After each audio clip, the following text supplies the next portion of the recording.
अस्सलाम वालेकुम फ्रेंड्स, आज हम ये टॉपिक पढ़ेंगे लिक्विडेशन। लिक्विडेशन किसे कहते हैं? लिक्विडेशन का मतलब होता है लिटरली मीन सीज ऑफ, बंद कर देना।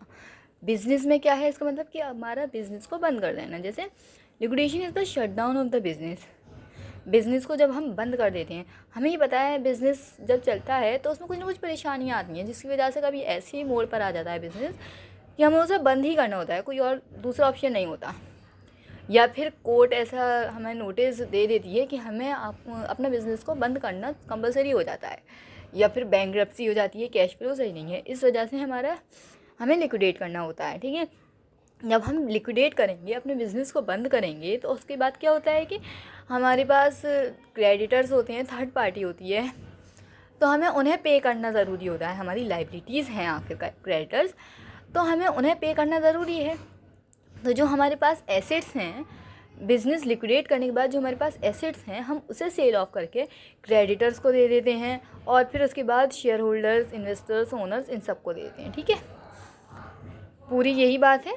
The business sells of assets to pay off creditor and other liabilities after settling all the claims, the residual funds get distributed among the owners, share holders and investors. Most businesses wind up due to bankruptcy or dissatisfactory business performance. After liquidating, the name of the company is also removed from the register of companies.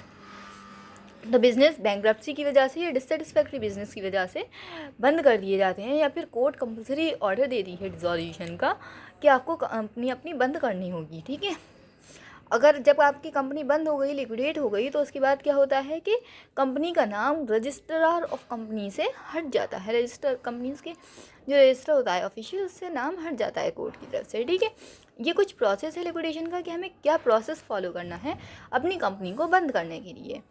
पहला step क्या है? The director decide to voluntary liquidate a business due to inadequate cash flow. Dissolution becomes the only option for paying off the creditors. Alternatively, the court can order the compulsory dissolution of a business. पहला क्या process है कि हमें या तो हम voluntary liquidate करें। Voluntary liquidate क्यों करेंगे? क्योंकि हमारे पास इनएडिक्वेट कैश फ्लो है, हमें मतलब पेमेंट देने के लिए हमारे पास पैसा नहीं है, बैंकरप्ट हो गए हैं, बिल्कुल पैसा नहीं बचा, तो हम क्या करेंगे? एक ही ऑप्शन दिखता है डिसॉल्यूशन, कि हम अपनी कंपनी को बंद कर दें, क्योंकि हमारे पास लाइबिलिटी ज़्यादा हो गई हैं, हम अपना बिज़नेस कैरी नहीं कर पा रहे हैं। तो उसके लिए बस एक यही ऑप्शन बचता है कि हम अपने बिज़नेस को बंद कर दें। तो कोर्ट हमें ऑर्डर कर देती है कि आपको ये बिज़नेस बंद करना है। आप ना प्रॉफिट कर रहे हो, लॉस ही लॉस में जा रहे हो, तो ऐसे बिज़नेस करने का क्या फ़ायदा? आप अपना बिज़नेस बंद कर दो ये। ठीक है, सेकंड स्टेप क्या है? The company or the court appoints an insolvency professionals (IP) as the official liquidator to take charge of the process.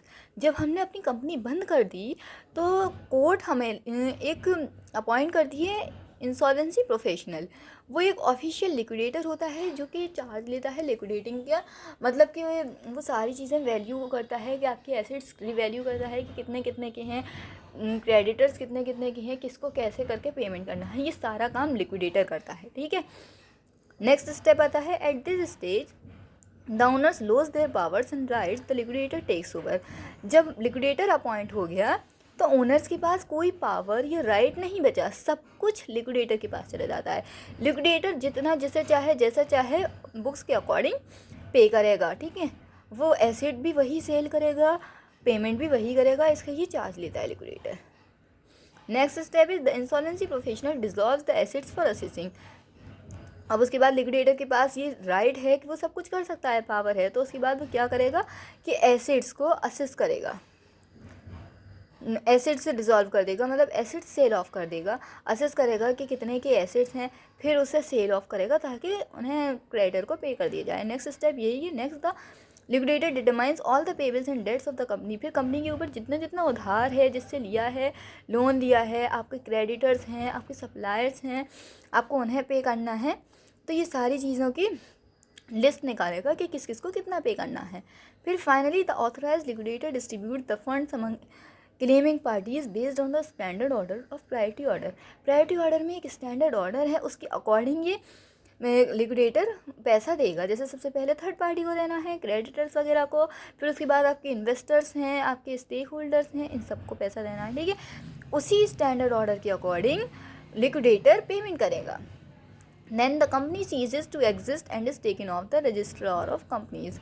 फिर पेमेंट वगैरह होने के बाद कंपनी को बिल्कुल बंद कर दिया जाता है कि अभी वजूद में नहीं आ सकती है, और इससे कंपनीज़ की रजिस्टर वगैरह भी ले लिए जाते हैं, कंपनीज़ का बिल्कुल नामो निशान वो ख़त्म कर दिया जाता है लिक्विडेशन के बाद। ठीक है, ये है पूरा लिक्विडेशन का प्रोसेस। आई होप आप लोग को समझ में आया होगा। Thank you so much.